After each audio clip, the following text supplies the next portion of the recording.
Check and make sure we're up and running.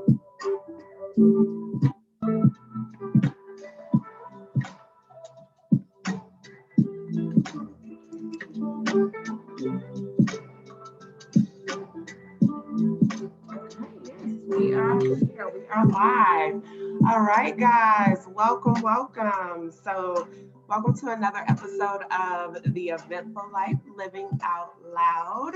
The Eventful Life TV. I'm your host, Janelle Boyd. I am the founder of the Eventful Life Enterprises.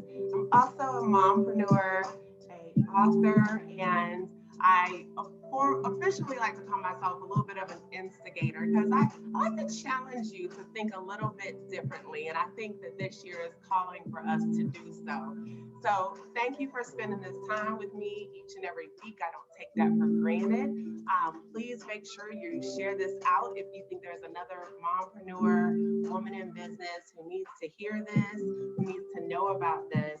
Please make sure you share it and invite them to join you on the next time. So the Eventful Life is all about bringing you moms who are entrepreneurs as well as women in business who are out here really just conquering life, y'all. You know, they are working through their triumphs, they're working through their challenges. At the end of the day, though, they're still showing up as their full self and living life authentically. So I just think it's so important for us as women to be able to see that in each other. It is what lets us know that these things are possible, and it's what normalizes it, right? So I'm excited to have my guest with me today, Nicole Cober Johnson. She is the founder of StartHer ScaleHer Nation. Whoop, whoop. And y'all see, I'm actually decked out in my StartHer ScaleHer Nation attire today in her honor. So I'm really excited to have her with me today.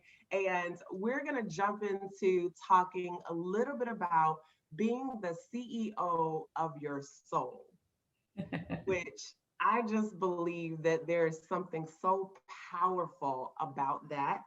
I myself have already been on this journey this year to really understand how to intertwine both my personal and professional life as a mom who is an entrepreneur, as a wife, as someone who wears a lot of different hats. And Nicole, I remember the very first time that I had a chance to share space with you a couple of years ago. It was at the Flourish conference. I don't know if you remember. Absolutely do. But it was at the Flourish conference, and you used those words there. You used the words, being the CEO of your soul. And when you said it, it just stuck with me. Like it stuck with me. It resonated with me. And I remember, from there, I just really wanted to get to know more about you because I was like, okay, she's on to something here. And I want to see what that is all about. And I know it's something that you have not just coined, but you also really walk that out, in what you do. So let's start there, if you will. You could please share with the audience, obviously, who you are, but also let's talk a little bit about what does that mean? What does being the CEO of your soul mean to you? Wonderful. Well, Janelle, this is a mutual girl crush. I am a fan of you. Have always enjoyed just being in your presence, being at your events, being in your consult.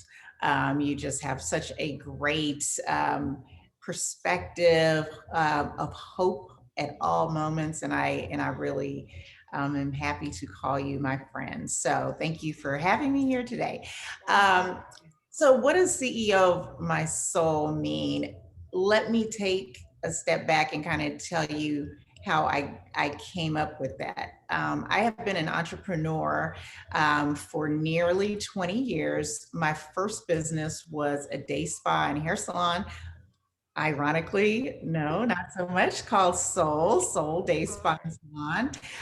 At its height, we had 2 locations. I employed about 30 people, and life was great. I had 2 kids, married, all the outward signs of happiness and, happily ever after.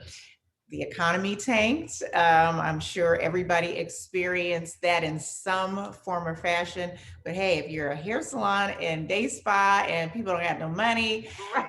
you're gonna Like actually that's it. situation. And then everybody's going natural, and oh my gracious. So it was like the two of the 4 legs of a chair just bloop, kind of collapsed. And that was around 2009. So how people may be feeling now, Now, I was about to say, kind of some comparison, right?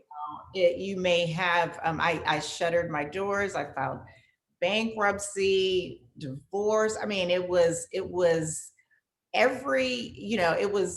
everything that you absolutely fear happening all at one time. Yeah. And my house. So I mean, literally, and I say it because I don't think about it every day until somebody asks me. But I was like, I had just paid my car off too, like a couple, like within the year, whatever. It was like Yeah. nice. So you like life was good. Life was good. Random car accident. Like I wasn't rear, I didn't rear end. Somebody stopped. It was a big utility truck Oh, stopped. My car was so little that they started backing up. This was at one of those, what's the park, girl? Oh is Lord. this here in the DMV or when you were in California? No, it's the major thing. It'll come to me probably at the end of your interview because Right. It'll come. It'll come. I do it all the time. so random. So when I tell you, like, so every external sign of success and completeness was obliterated, right? Oh So my gosh. so I don't know exactly. I mean, I know in hindsight what I did, but at the moment, like, I don't know exactly how I carried forward. Right. In the moment, I know that I had lots of stress, anxiety. Just I wouldn't I say mean, because a lot, I mean, that was a lot that was happening all in one moment. concentrated. It was just a domino. It was a domino effect. And so when I say CEO of my soul, it really was that at some point after all of that loss, you get tired of suffering and I got tired Yeah. of just revisiting and the counseling and understanding why things happen, because that's a part of the process, right? You're like, why did this happen? Right. And then you make a choice to live again. You make a choice to say, okay, now what? I am tired of hearing my own self talk about this foolishness. Like that, honestly, I just get irritated. I got irritated with myself, and I probably got irritated with my mama too. She was like, okay, what are we gonna do now? Like, okay, we have analyzed the hell out of this, right? Right. You're like, But that's a process. Like that's right. You're like that girlfriend who you have to talk about the same like relationship issue over and over again. look, we talked it to death. Okay. I wrote a book about it. I mean, Right. it literally. But what I did realize is after all of those things, especially as a person, like arguably you've seen a measure of success. When all of that is gone, like, who are you? Like, are you Right. successful? Are you still a good person? Are you still, or were you just that because you have that business and because Mm. you're rich and because you like what? And the aha, and this is all very relative. The aha was I was still a good person. Yes. I didn't have all of those things take a lot of energy and a lot of your focus, right? Yeah. So when nobody tells you about this, but after all that's over, there's kind of a peace. There's a Yeah. peace because you're not always on the phone, you're not always going, doing and saying. And I found peace in that quiet time. And I also Yeah. really strengthen my relationship with God. Yes. And the Yes. and this is what being the CEO of your soul means to me, is the unconditional love for yourself, right? Mm. That is one thing I really felt deeply, that God did not shame me and punish me Yeah. and chastise me for the things. And I was like, well, geez, if the creator of all things loves me, maybe I can love myself. Right. Right. I mean, look, if he's not judging me and making me feel bad, then maybe I'll stop doing that to myself. Maybe I can find peace with And me. but I had to feel the love. I Hmm. had to stop all the noise, and I had to feel it authentically. People Yeah. talk about it, but receiving God's love was very healing, Hmm. That's and so good. very healing. So all the things I was searching for externally, I really stopped searching, because I felt healed that, oh, wow, I was doing that to myself. I was shaming and judging and Yeah. all those things. So when I let that go, then my new foundation, or the new chapter of my life, was, well, let me let that feeling guide me to the next phase of my life. That feeling of unconditional Yeah. love and that feeling of wholeness, that's the CEO. Yeah. That's your soul. Yeah. That's That's your good. guiding foundation for the things that I will do and the things that I won't do. And I Yeah. literally rebuilt my life, built with love for myself, Mm. that was modeling the love that I felt God was giving me. And Yeah. it helped me enter into relationships that mirrored that, Mm. we enter into business opportunities that did that. Yeah. I'm an attorney. It was and in my kind of wilderness season, it would have been very easy for me to just set back up shop, go to a firm, but Yeah.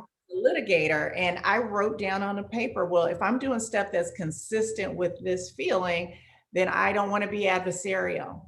I don't want to Mm. into adversarial uh, work for hire.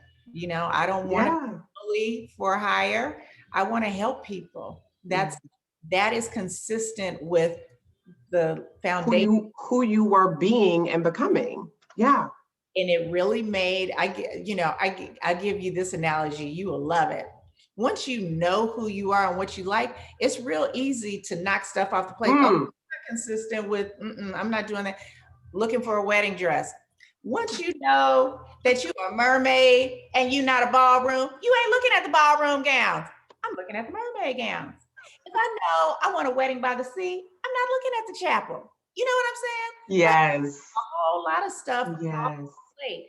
But you have got to do the work to know who you are, or else you will be going all willy-nilly based on what other people tell you are, Right. believe you to be. And Right.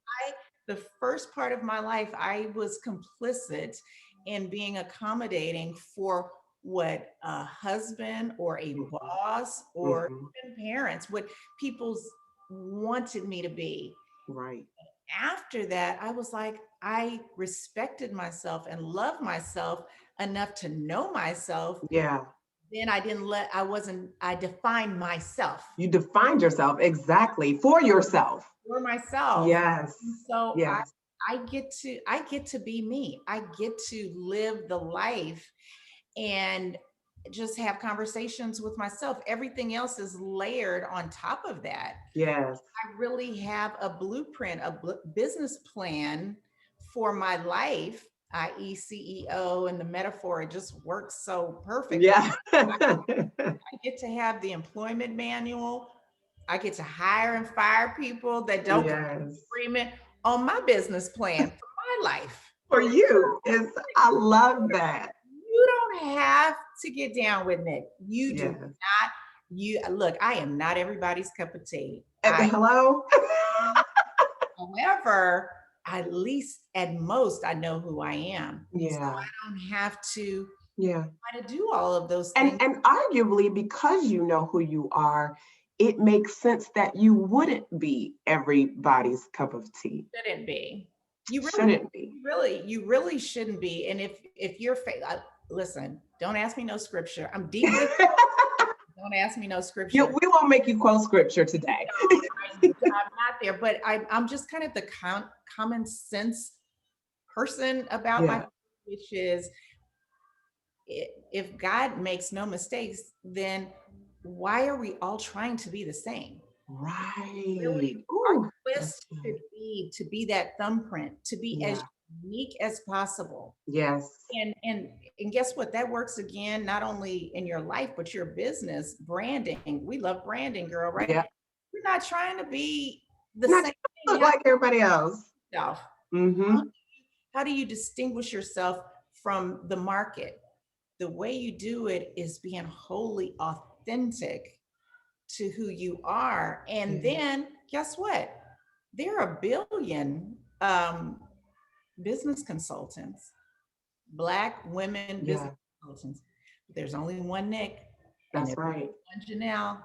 You know, and once we do that, then there is space out there for everybody.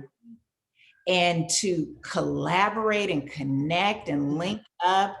And the way I say it may not be the way your audience necessarily hears. That's because they're your audience. Or maybe we come together and we have more territory and we collaborate and connect the audience. You see? But you can't get to any of that if you don't know who you are and you're not willing to stand up for yourself in the fullness of yourself. That's right. That's my long ass for what CEO of my soul is. But it was so good. It was so good. And I don't think we could have gotten the full effect without it. But I love what you're saying, because all of it is so true. It's so true. And, you know, like I said, this year has really shined a whole big old spotlight on a lot of that for a lot of people. And I think that, you know, we've been this society that has always looked outward, you know, so I don't think you were alone. You've been alone in that. We've always looked outward for what we need, not realizing that, like you said, it takes for us to look inward. You know, I was reading, I'm doing a lot of podcasting right now because obviously it's easy for me with doing all the mommy things and all the work things. I can just put my little earbuds in and keep it moving. But I was listening to Kirk Franklin's new podcast, Good Words, the other day, and he was interviewing Pharrell. And, you know, one of the things that Pharrell said that again, just resonated so loud and clear, that also is very similar to one of the things you just said. You know, he said that a misfit is only a misfit until they find their purpose. Then they become a perfect fit. Perfect fit. And I was like, that's so good. It's the thing I tell my children. It works on so many levels. Yeah. But you know, I have a 13 and a 23, and I am always just like a bulldog, so intense about their individuality. No, because that's how you get through bullying. Bullying is just other people who don't like themselves wanting to quell your confidence because you like your little self. And it happens at 6, and it happens just like a mama, because you like your little self. You should like yourself. You fine, you smart, you funny. You all these things. Right. You better like your little self. I work too hard for you not to. I know that's right. I work too hard and for you to not like yourself. Yeah. I see people who don't. And that is, I think that's our world's work, is stop being so rigid in defining, you know, what we should be, and let people, you know, live, let them be, let them be, and then appreciate one another. It's not a better or worse thing. Just appreciate that authenticity. Yeah. How much can we learn and just be, inspired by one another instead of One another. intimidated by each other. Yeah. And especially when you strip away the titles and I'm like, we get so much into the titles we have and not who we are. So that part, and again, that's why I felt so connected to when you said the CEO of your soul, because I'm like, that's it. Like, that's it. It's not all these other things that we feel like we have to have in front of, behind the name, in order to prove like this is who I am. Because COVID has shown us, when you take those things away, who are you really? I think you can look. I mean, we see examples of wealthy, accomplished people every day. They they do not show up in the fullness of themselves, and they are stripped of those things. They literally, some of them die because they are so uncomfortable with their internal self. When the other things are stripped, they literally don't know what to do. Yeah, they can't thrive. That's so true. And that's why people ask, why do I share my story? Because that was the aha for me, because I was one that most of my stress came from trying to keep and hold on to titles. But when they were stripped, I was like, oh, wow. All that stress was stripped too. Just trying to straight. Like everything was fine. Right. But then you get through. You get through to the other side of whatever the challenge is. And then you're like, you know your strength because you got through it. You didn't stay in it. That is so empowering. Oh, yes. Before you go through a valley, you're like, oh God, if I ever got this, or if this ever happened to me, you're not sure. But then when you do it, I'm walking around here like Khaleesi, mother. I am fearless. Throw whatever you want at me. Oh, that's right. Set the whole thing on fire. Well, let's talk about that, because I don't want to sell the audience short. And they have heard you guys have already heard a very powerful part of Nicole's journey to becoming the CEO of her soul. But, again, I think we always, like she just said, you don't know until you are literally thrown into the flames what you can, what you're made of and what you truly can withstand. And so, a lot of us experience hardships and challenges, last year. But Nicole, I mean, honey, ours are puppy dog challenges compared to yours. Really? Like, I know that he don't give you what you can't handle. I'm like, hello, sir. I was gonna say, did y'all have to have a come to Jesus for a minute? Everything giving me this assignment. So to your point, last year I was diagnosed with stage 4 breast cancer. The staging, they were always a little sketchy. It took a long time for them to come up with the stage, but it was stage 4. Because and let me ask you this, because I hope this isn't too personal, but I know that you're always supposed to do your checks and things like that. Were you doing those, or was this something that just appeared out of nowhere? Or my first doctor missed it. So to your point, I'm making a kind of a breast cancer announcement or whatever. There are a lot of people have dense breasts, thick, and even when you do your mammogram, when you do self-examinations, may not be able to see it. Even doctors may not be able to do it with their exam. So we're in February. This time last year in January, I was like, I'm living my best life. Let's start the new year because it's 2020, right? I was gonna say, you were flourishing. You had just gotten married. Oh, girl. Like, just moved, right? Yeah, we moved. I mean, but no. So my point is that we were all so hopeful for the beginning of 2020, For right? sure. For We're sure. like, oh, the numbers 2020, 2020 vision. all that stuff, right?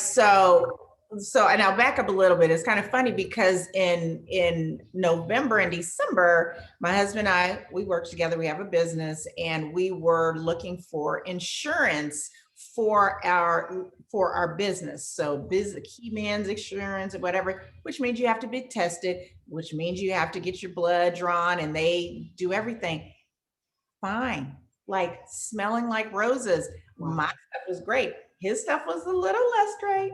Oh, wow. Right. But I was so arrogant. Like I was so confident, dare I say arrogant. You're like, I'm good. You need to get your life, brother, because I got premium insurance. I am all the way live, right? So, good stock. I am good stock. I got premium stock, baby. So it was so funny because I was just that arrogant. And I go into January, I was like, let me go in and get all my stuff checked. So January, went into my primary care, not my OBGYN, but my primary. And I said, okay, she checked everything. I did a breast exam, everything. And I'm up here talking about like psoriasis, like something so random and basic, but I'm just like lifting up, like, oh girl, my hair is a little dandruff. That was the extent, like for years, that was the extent of my doctor's visits, like so random. Nothing. I had to find stuff to talk about. I was so healthy. I was like, right. So I'm just trying to get you in the mindset of how much of a sea change this was. When I left her visit, I was like, a little voice, Jesus, was like, she didn't ask about a mammogram. And I know I hadn't had one in a couple of years, but look, I had just gone through the insurance, Right. You're like, I'm clean slate. I said, well, let me go ahead, since it's 2020, I got 2020 vision.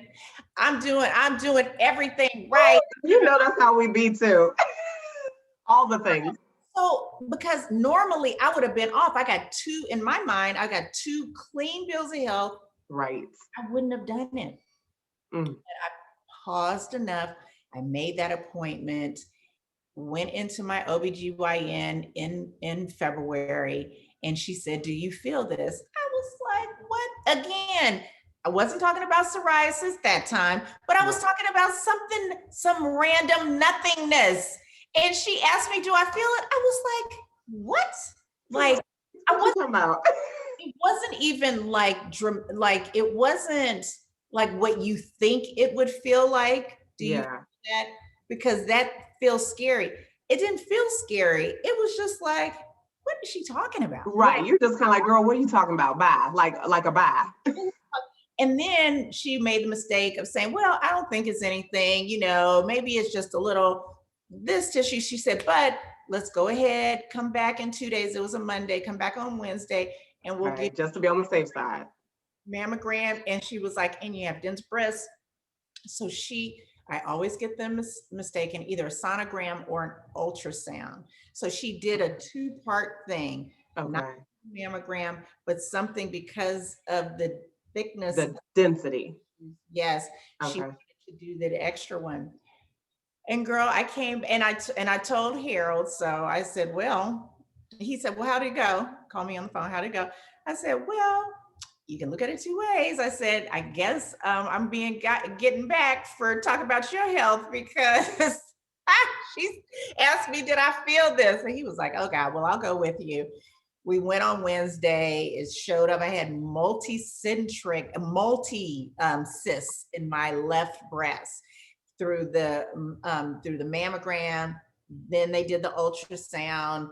And then that same day I got 3 biopsies. So wow. So they made sure you did all those right that same period. And I got excellent care. Shout out to Kaiser Permanente. But everybody was surprised that my own OBGYN was even able to feel it because of where it was placed and everything. So all that to say, didn't want to change it into a kind of a breast cancer awareness. No, but these are things women need to know. And that's why I wanted you to speak on that. I am I am the everyday woman on that. We are all so busy. Your audience, Yeah, we're always worrying about our kids. We're that's always right. trying to get our business on. That's We're right. always trying to make sure we're keeping it hot or That's whatever. right. And honey, you got to love God, love yourself, love others in that order. In And that order. Ooh. I'm grateful that I was aware enough of myself Mm-hmm. and created space, created a little margin, created a little pause that I didn't ignore it like I Yeah. many years, like we Yeah. all do. So Because think about how many times we do that. Say, oh, you know what? I got this to do, or I got to do it. I need to deal with the script and kids, we try or to be martyrs. There's no coolness in martyrdom. It really isn't. I don't want to hear anybody. I'm unbothered when somebody says, oh, I'm just doing so much. I'm doing so much. Girl, bye. We all are. The only person that's not doing so much is Barbara Cober. Barbara Cober is my mother. She is retired. She is watching Law and Order right now. Other than Barbara Cober, we all busy. That's just living, right? But get yourself at the top of your own list, or else yes, who cares? You'll be dead. And then yeah. and then you set up a whole nother problem for all those other people you've been working so hard for, right? That's so real. So real. True. It's true. So I try to make light of it, but I Mhm. speak with great passion and urgency, even while I went through everything. I did the chemo and the Yeah. radiation. I had I mean, and folks, this is just within the last, like, a what? year. It was 1 year. Yeah, Year. I was diagnosed almost a year ago today. to this date. Yeah. Today I was, I'm like, she's not talking about way back when. it was February 6th is my D day, my Yeah. diagnosis day. And my point is that creating margin for your life, Hmm. realizing that you are valuable enough you are so valuable. Yes. It's not valuable enough. You're so valuable, and your value is not only in being a caretaker for the world. Is not, and you fail to be a caretaker for For yourself. yourself. That's right. That's right. And That's right. Well, Nicole, tell us how, as you came through your treatment, like chemo and things like that, again, very similar to, like you said, you just had to kind of, get yourself to get, like, you were just sick of yourself by the time you kind of like picked yourself back up. But how did you, because the first time was more of a outward attack, right? So it was kind of like these things that were happening, around you that affected you. But now this was like truly you. Like, this is impacting you, yes. your body, your mental. Like, how did you, talk us real quick through just some of the things you felt and how you had to keep perspective to keep yourself grounded, because that's deep. That's really deep. Thank you for asking that question, because it is something that I do want to share. Um, Getting the news, it is very stressful. Telling the news is even more stressful, Yeah. because you don't have time to process your own feelings, because you're trying to really manage other people. You love these people, you love your friends and family. You don't want to see them in the pain of it. A couple of things. One of my dear friends, she's like, you have lots of friends for lots of reasons, but she's really we do spiritual things together, affirmations, Yes. and I was like, girl, I said, it's not working. Right.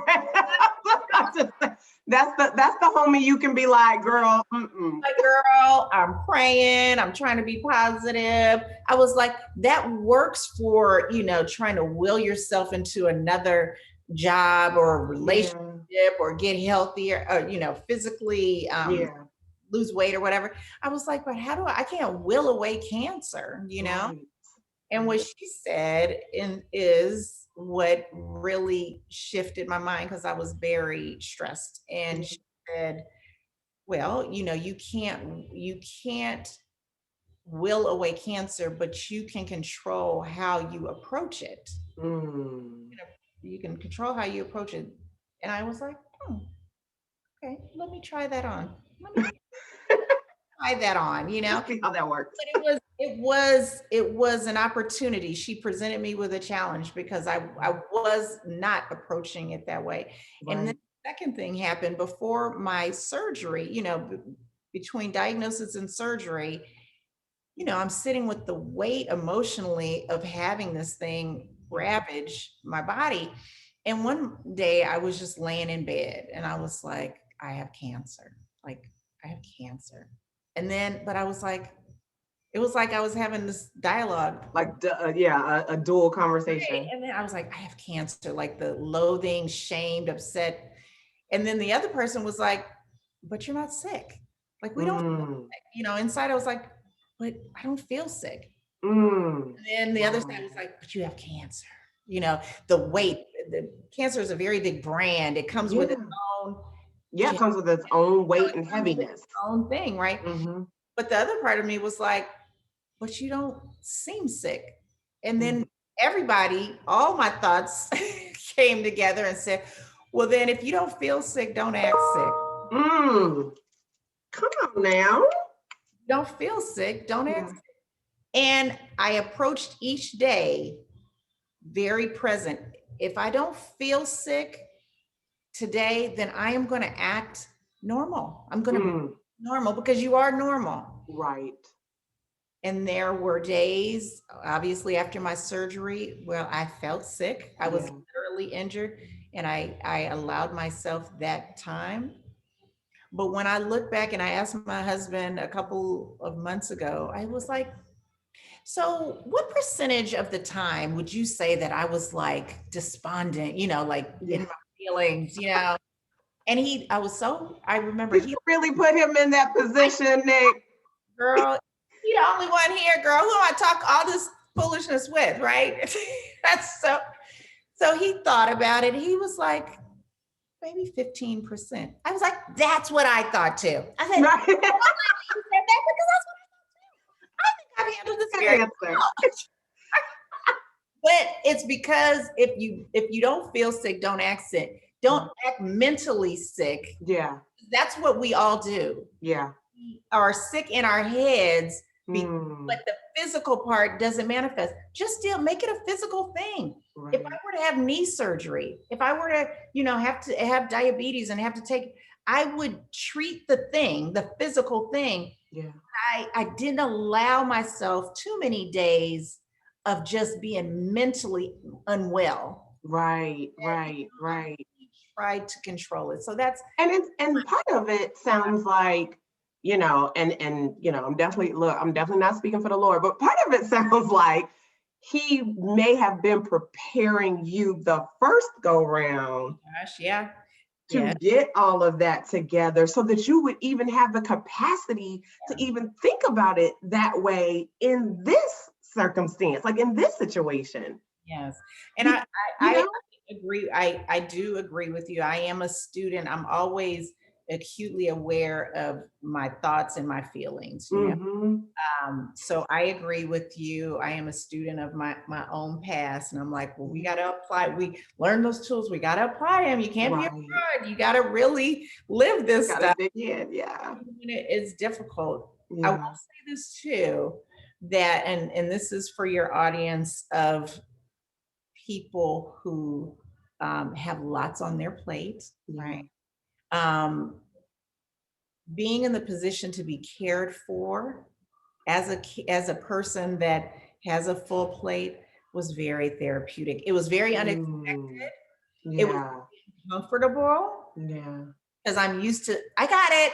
No, I got it. Right. I just need to take that out of my vocabulary. If somebody is offering to help you with your load, thank you. Like, let's integrate. Thank you. Thank you for being there. Yeah. Help me with my load. It helps you balance out your life, your energy, your moods. When you and I was still am very well cared for, prayed for. I felt my prayers. I was like, I know I should feel sicker. I think all these prayers are working. Like, this is I'm fabulous. She's like, are you sure? I'd be skipping up the stairs to chemo. and the guard would be like, "Hey, Miss Cober."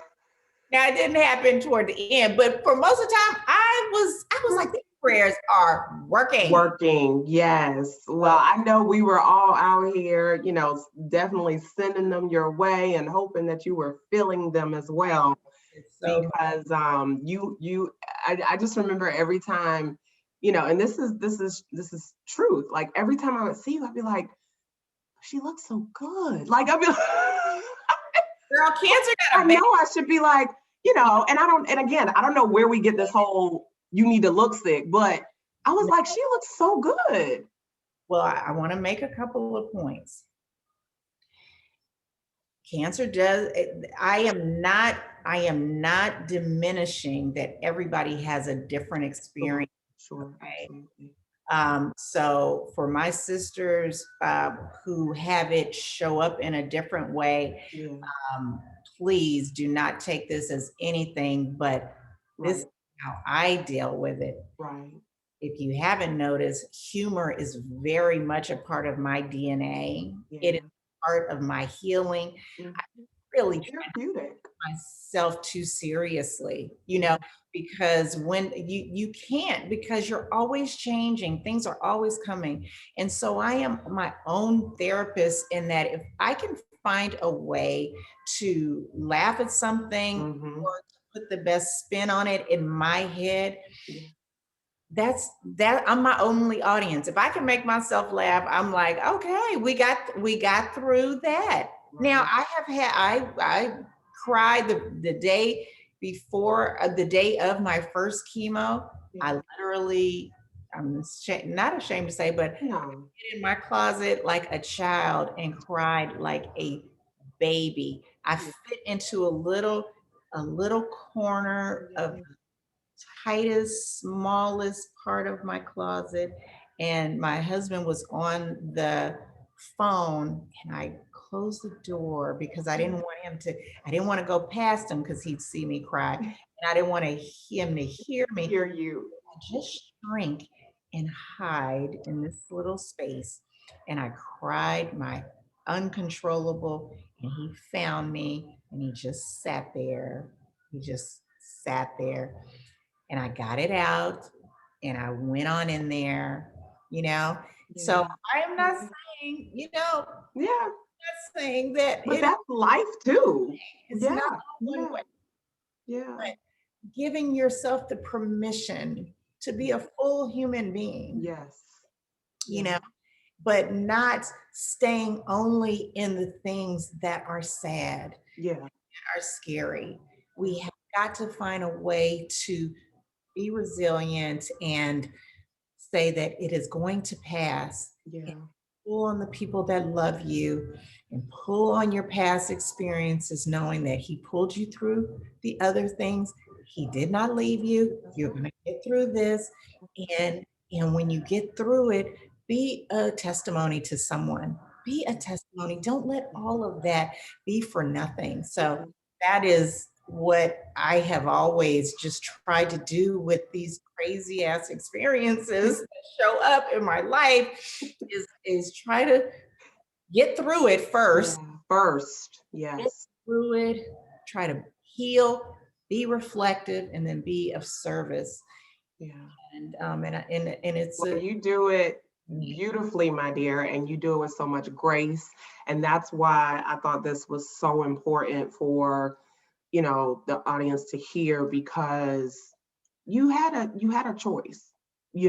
At the end of the day, you had a choice. You could have, like you said, kind of just retreated inward and just been like, I'm not dealing, like I'm just not.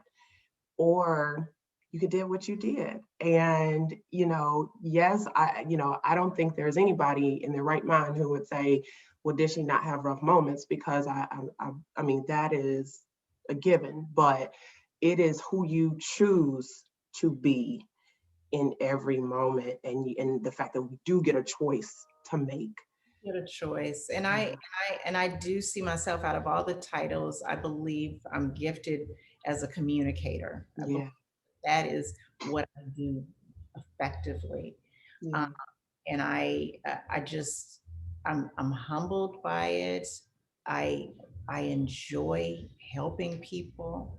And I also, a part of my brand, who I am, I don't like to pour toxicity out into the world. Yeah. I do Yeah. not like to put Same.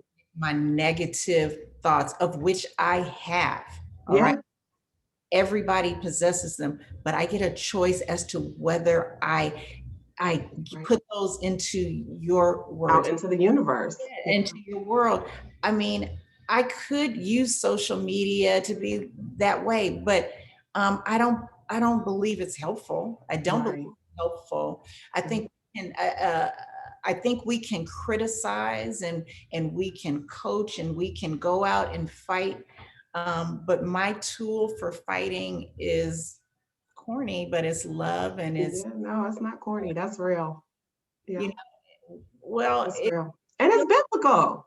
It is. is, and then let me say that too. I have to manage my thoughts and my words because I get very angry. I get very irritable and things. So choosing to show up and say, you know what, I'm gonna be gracious in this moment. Yeah. I'm going to, cuss out somebody who has been, I mean, Who probably deserved it.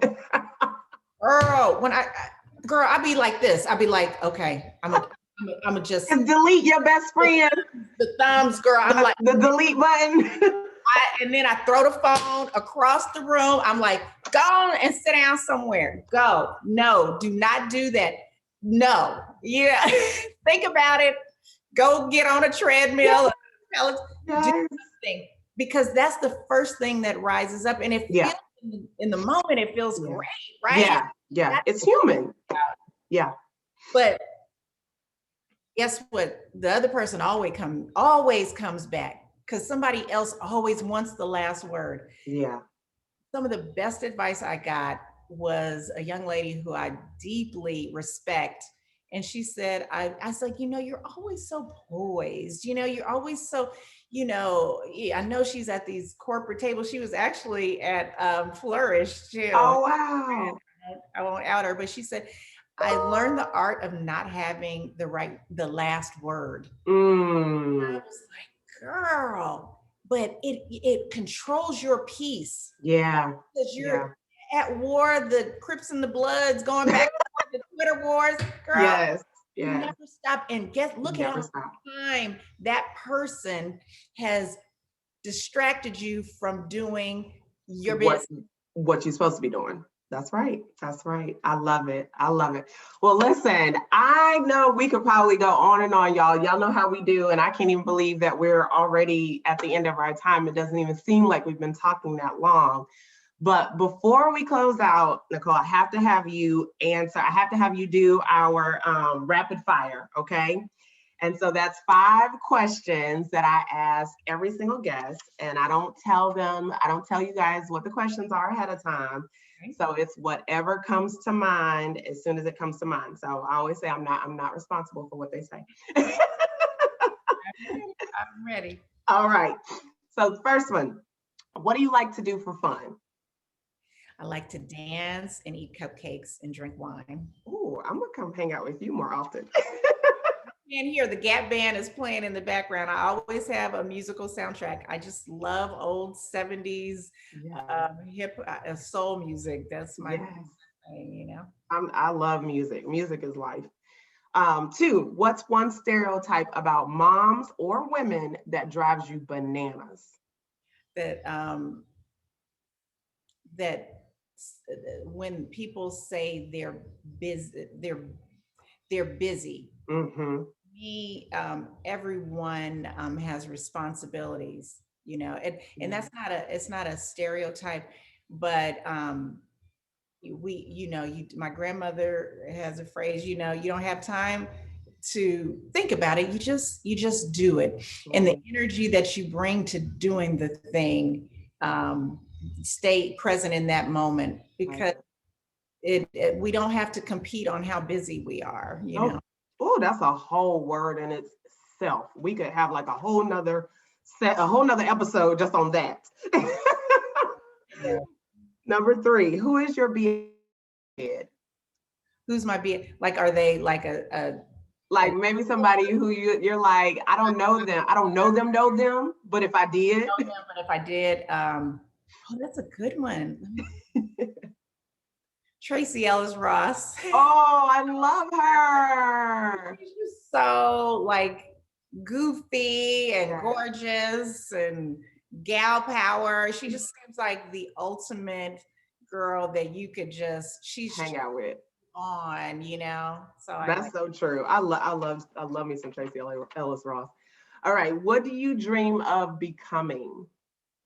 oh, I dream of becoming an Oscar winner Ooh. for for a screenplay. Oh my goodness. Thank Okay. you for letting me say it to the world. I want to take my book, turn it into a screenplay, and then or an Emmy. Have it. Yes. Okay. Okay, universe. You heard it. Did that, so I said it. That's right. All right. And then last one, what's your favorite song and why? Girl, I cannot. I I cannot. know, like you're such a music lover like me. Oh my gosh, my favorite song. Well, I'll tell you this. This is corny but true. I wake up most mornings, and if the sun is shining, the soundtrack that goes off is The Wiz. Can't you feel a brand new day?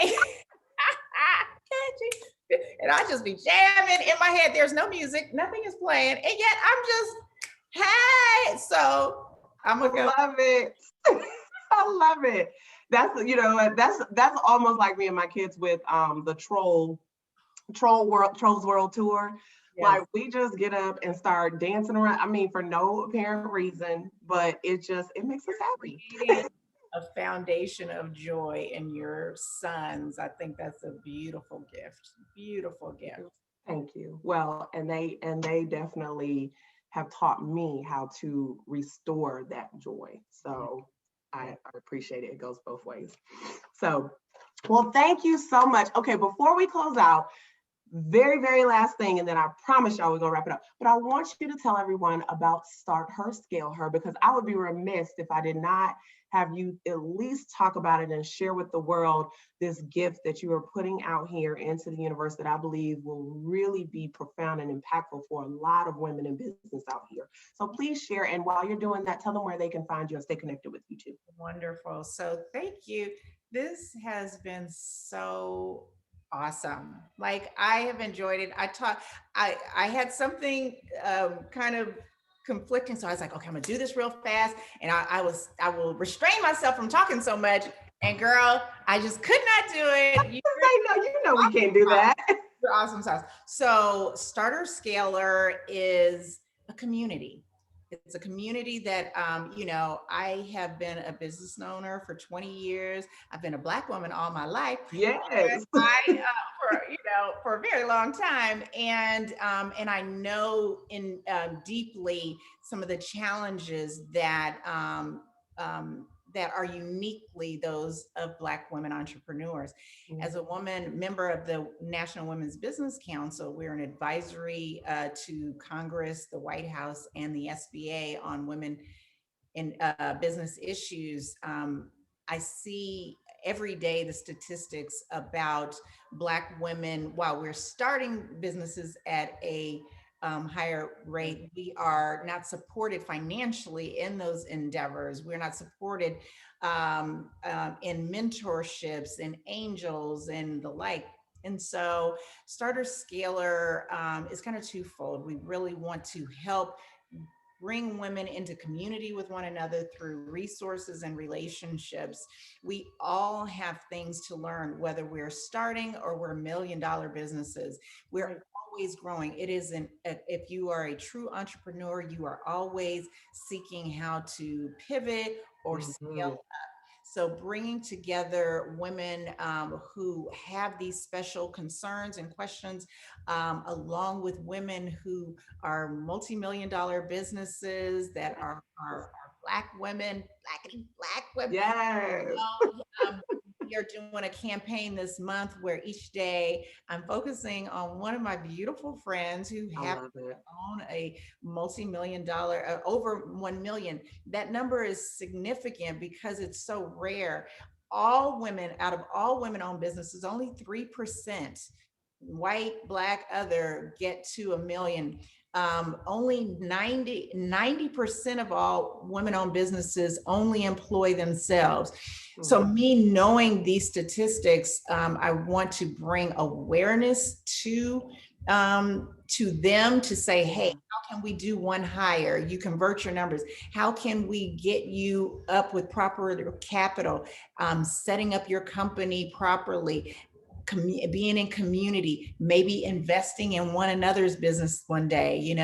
This is my big mastermind of vision, that as I grow my company of Cober Johnson and Romney, I always give back and help my sisters, cheer them on at wherever you are in the spectrum, and help us link up instead of be isolated, because nothing grows in isolation. We grow when we connect, when we challenge our fears together. It's infinitely easier. So the website is StartHer ScaleHer.com. We are accepting members every day. We do training. You get to, so we train on all different kinds of topics related business. You get to help each other do business with each other. We put you in contact with bank lenders and branding agents and other customers, and how to do government contracts if that's your jam too.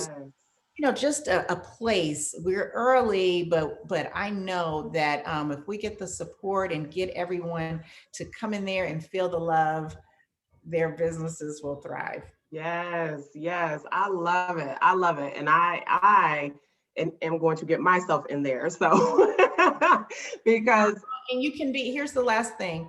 The secret to business is that you can be a student one day and you can be a teacher the next. When you're in community, there's certain things that your inherent strengths. So that should give you confidence. And then you can be vulnerable enough to say, hey, but I don't know this legal thing, but I know the branding, I know how to do this, but I don't know how to do this. When you are in community, you're able to be of service and to help other people. That's right. And the most important thing that you said is you don't know it all. You don't know it all. You never, and hopefully you never will. And so one thing, as if I haven't said one thing, but forever. The interesting thing about these $1 million businesses, I have met these women in all different kinds of business or network or nonprofit communities through, that's so important. They're continuing their education. So they're not plateauing. They're like, okay, I'm at 1 million. I'm trying to get to 50 million. But yet they're still giving back and bringing others forward. So I want to condition people. What does it take to be $1 million? You got to keep growing.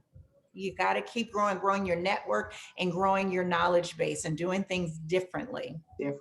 That's right. And if 2020/2021 hasn't taught us anything, it has definitely taught us that we have to get used to change. And change is the one thing that will always remain the same.